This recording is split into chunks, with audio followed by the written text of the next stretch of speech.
గారిని మాట్లాడాల్సిందిగా కోరుకుంటున్నాము. జయసుధ గారికి ఇమ్మంటారా? ఓకే, ఫస్ట్ జయసుధ గారు will speak.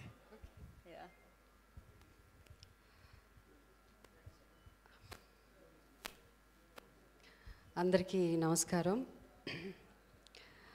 Varisu Tamil picture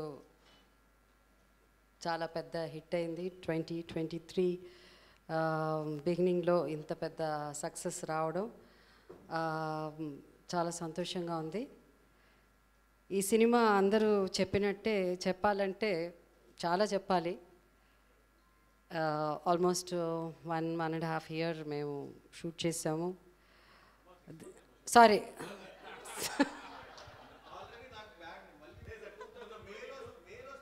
sorry sorry sorry అంటే ఆ 6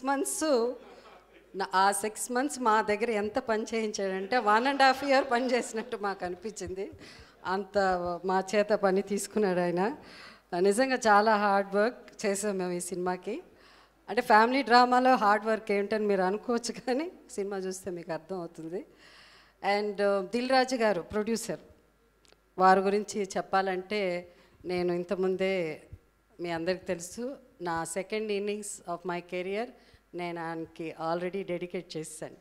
ఎందుకంటే సచ్ అ బ్యూటిఫుల్ రోల్స్ వారు ప్రొడ్యూస్ చేసిన సినిమాల్లో. అలాగే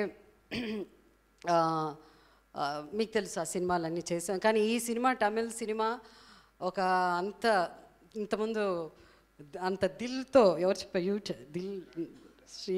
శ్రీకాంత్ చెప్పారు. దిల్తో అంటే దిల్ రాజు గారు దిల్తో అంటే ఆ దిల్ ఉండాలి తమిళ్ పిక్చర్ చేయడానికి. అలాంటి ఒక పిక్చర్ చేసి అది సక్సెస్ ఇంత పెద్ద సూపర్ డూపర్ హిట్ అయిందంటే నిజంగా వారి హార్డ్ వర్క్. కానీ అన్నిటికంటే నేను ఫేత్, ఆ విశ్వాసం ఉన్నింది ఈ సినిమా మీద, తప్పకుండా ఇది సూపర్ హిట్ అవుతుందని. సో సూపర్ హిట్ అయింది. కంగ్రాచ్యులేషన్స్ దిల్ రాజు గారు.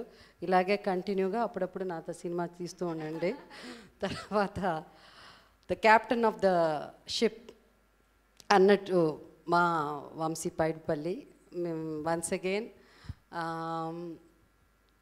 తల్లి క్యారెక్టర్ ఏదైనా జయసుధ అనే యాక్ట్రెస్కి సూట్ అయిన క్యారెక్టర్ ఉంటే నన్ను ఎప్పుడు తను రాసేటప్పుడు నాకు ఆ రైటింగ్లో ఒక చోటు ఉంటుందని నేను నమ్మాను, ఇంకా నమ్ముతున్నాను. సో ఆ దీంట్లోనే ఈ సినిమా మామూలు డైరెక్టర్ కాదండి. మా నిజంగా ప్రతిసారి ఆయన సినిమా చేసినప్పుడు మళ్ళీ ఏదో ఫస్ట్ సినిమా యాక్ట్ చేసినట్టు అనిపిస్తుంది. అది పెద్ద అసలు భయంగా ఉంటుంది. ఎట్లా చేయమంటారు అంటే కొంచెం ఎక్కువ చేసినా ప్రాబ్లం, కొంచెం తక్కువ చేసినా ప్రాబ్లం మధ్యలో అని. సో నిజంగా I mean it's I'm delighted to work with you and I'm looking forward to do more films. And ఈ సినిమా రిలీజ్ అవుతున్నది అనగానే తమిళ్లో మార్నింగ్ షోస్ ఎలాగో ఉంటుంది ఎర్లీ మార్నింగ్ అని, బహుశా వంశీ నేను నిద్రపోలే. బికాస్ ఎంత హార్డ్ వర్క్ నువ్వు చేసానంటే ఈ సినిమాకి I was praying that first positive report రావాలి. ఎందుకంటే we know what is industry, ఎలా రాస్తారు, మీరు ఎలా మాట్లాడతారు, వాళ్ళు ఇవన్నీ ఉంటాయి. బట్ మాకు లోపల ఎందుకంటే the kind of hard work మేము చేసిన హార్డ్ వర్క్ ఆ సినిమా మీద వంశీకి ఉన్న నమ్మకానికి. అండ్ నాకు first or second or third or మంచి ఆ రిపోర్ట్స్ రాగానే ఒక సూపర్ డూపర్ హిట్ అనగానే చాలా సంతోషం వేసింది. And so you have to thank me, I was praying for you. And well, ఇక తమన్ ఏం చెప్పాలి? తమన్ మేము అందరు మన తమిళ్లో చేస్తారు అలాగే. Thaman well, the soul of the music ఇంతమంది soul of the movie Thaman అని ఇంతమంది శ్రీకాంత్ చెప్పినట్టు, యూ సెడ్ దట్ శ్యామ్ చెప్పినట్టు, యా ద సాంగ్సే కాకుండా ద బ్యాక్గ్రౌండ్ మ్యూజిక్ ఎప్పుడు it's the most important, especially family drama ఇలాంటి సినిమాలకి. I understand that. అండ్ అది ఎంత కష్టపడి చేసుంటారు తమనని నాకు తెలుసు, ఎందుకంటే ఈ డైరెక్టర్ వల్ల. సో ఆయన సోల్ ఆఫ్ ది మ్యూజిక్ అంటే వంశీ సోల్ని అర్థం చేసుకోవాలి తమన్నా. సో అంత కష్టం. అండ్ ఐ బిలీవ్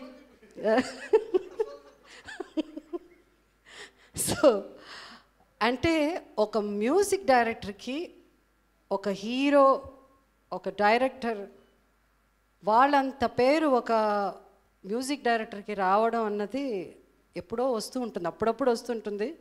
బట్ ఈ మధ్యకాలంలో అంటే ప్రతి ఒక్కళ్ళు తమన్ గురించే మాట్లాడడం. Thaman, congratulations and wish you all the best. And final మా ఆర్టిస్ట్ కో స్టార్స్ అంతా లైక్ శరత్ కుమార్ గారితో ఇది నా సెకండ్ పిక్చర్. వారితో నేను మేమిద్దరం హీరో హీరోయిన్గా తమిళ్లో పిక్చర్ యాక్ట్ చేసాం 1977 అని. దాని తర్వాత ఆయన ఈ సినిమా ఆయనకి పేరుగా నేను యాక్ట్ చేయడం. అండ్ ఆయన ఈజ్ అమేజింగ్ సినిమాలో. ఆయనకున్న style different style all together. ఆయన ఎంత గొప్ప నటుడు అని నేను చెప్పాల్సిన అవసరం లేదు, మీ అందరికీ తెలుసు. సో ఆయనతో వర్క్ చేయడం అండ్ అది కాకుండా చాలా చాలా నా క్లోజ్ ఫ్రెండ్ రాధిక గారి తో అంటే శరత్ కుమార్ మళ్ళీ ఎందుకు వచ్చింది నేను గొడవ, Radhika garu Sharath Kumar. So so okay. So Sharath garu wife Radhika గారు నాకు చాలా క్లోజ్ ఫ్రెండ్. సో అట్లా శరత్ కుమార్ గారు అండ్ ఆఫ్ కోర్స్ ప్రకాష్ గురించి మీకు తెలుసు. అండ్ శ్యామ్ తో పాటు ఇది నేను ఫస్ట్ టైం చేయడం. ఆయన సెట్లో అంత అంటే ఆయన ఉంటే అసలు మాకు అంత హార్డ్ వర్క్ చేసి ఆ టెన్షన్లో ఉన్నప్పుడు కూడా తను జోకులు వేస్తూ ఏదో ఒక ఫ్యామిలీ లాగా మేమందరం ఉండిపోయాం. అండ్ దెన్ శ్రీకాంత్ ఇంతకుముందు నేను తనతో చేస్తున్నాను. సో తనతో వర్క్ చేయడం చాలా. సో ప్రతి ఒక్కళ్ళు ఈ సినిమాలో ప్రతి ఒక్కళ్ళు అందరికీ మంచి క్యారెక్టర్, ఒక్కొక్క సీన్ మంచి మంచి సీన్స్ ఉండడం, మేమందరం మా అందరికి మంచి పేరు వచ్చిందని తమిళనాడులో అందరూ చెప్పారు. సో ఎల్లోరుకు నండ్రి. అండ్ ఫైనల్గా the hero of the movie Thalapathy Vijay గారితో ఇది ఫస్ట్ టైం నేను సినిమా చేయడం. వెల్ మాకు ఉంటుంది కదా ఇన్నేళ్ళు 50 years కెరియర్లో మాకు మీ ఒక జనరేషన్ తర్వాత ఇంకో జనరేషన్. సో వారిని ఫస్ట్ టైం సెట్లో ఎంటర్ అయినప్పుడు నేను కూడా విజయ్ని చిన్నప్పుడు చూస్తున్నాను. వాళ్ళ నాన్నగారు చంద్రశేఖర్ గారు డైరెక్షన్లో నేను విజయకాంత్ గారు హీరో హీరోయిన్గా రాజుదొరై అనే పిక్చర్ యాక్ట్ చేసాం. సో వాళ్ళ నాన్నగారు డైరెక్షన్లో నేను యాక్ట్ చేస్తున్నాను, విజయ్ నాన్నగారు డైరెక్షన్లో.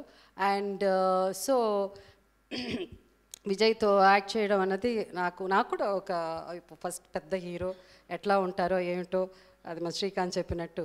But like is a beautiful human being. And నిజంగా అంటే అంత హంబుల్. అండ్ మాత్రం ఒక ఆయనకున్న ఈ సినిమా తమిళనాడులో రిలీజ్ అయినప్పుడు మీరు ఎంతమంది చూసారో నాకు తెలియదు, కానీ ద కైండ్ ఆఫ్ ఫాలోయింగ్ అంటే డెమిగాడ్స్ అంటారు కదా హీరోస్ని. నాకు ఫస్ట్ టైం నేను ఎందుకు వాళ్ళని అలా అంటారన్నది నేను ఆ ఫ్యాన్స్ని చూసినప్పుడు నాకు అర్థమైంది. విజయ్ గారు ఈ Varisu first show morning first show అయిన తర్వాత. And really is an amazing person. And it's my privilege Vijay உங்களோட நடிக்கிறது எனக்கு ரொம்ப சந்தோஷமாக இருக்குது. நீங்கள் ஆடியோ ஃபங்க்ஷனில் ஒரு என்னை பற்றி சில வார்த்தைகள் பேசும்போது நீங்கள் சொன்னீங்க ஜெயசுதா அம்மான்னு சொல்லிட்டு அவங்க எங்கே இருந்தாலும் விஜயம் அங்கே இருக்கும்னு. பட் எனக்கு அது சொன்னப்புறம் ரொம்ப பயமாயிடுச்சு, ஏன்னா படம் நல்லா ஹிட்டானுமே என் பேர் வேறு எப்படி சொல்லிட்டாரே அப்படின்னு. And yes I think the God is with us. அந்த பிக்சர் இவ்வளோ பெரிய சக்ஸஸ் ஆகிருக்கு. உங்களுக்கு பெரிய நன்றி. இந்த படத்தில் உங்களோட நடிக்கிறது நான் பெருமையாக நினைக்கிறேன். அப்படியே தமிழ்நாடு மக்களுக்கும் என் நன்றியை தெரிவித்துக் கொள்கிறேன். Thank you. మీకు అర్థమై ఉంటుందంట మన తెలుగు వాళ్ళు ఏ భాష అయినా అర్థం చేసుకునే గలవాళ్ళు మన తెలుగు వాళ్ళు కాబట్టి మీకు అర్థమై ఉంటుంది. So thank you very much. మీరు ఆ ఒక్క ముక్క అనడంతో అర్థం కాకపోయినా అర్థమైందని ఊపారు కదా మీరైతే. ఇప్పుడు మొత్తం మీనింగ్ చెప్పాలి మీరు. సో థ్యాంక్ యూ అమ్మ, థ్యాంక్ యూ సో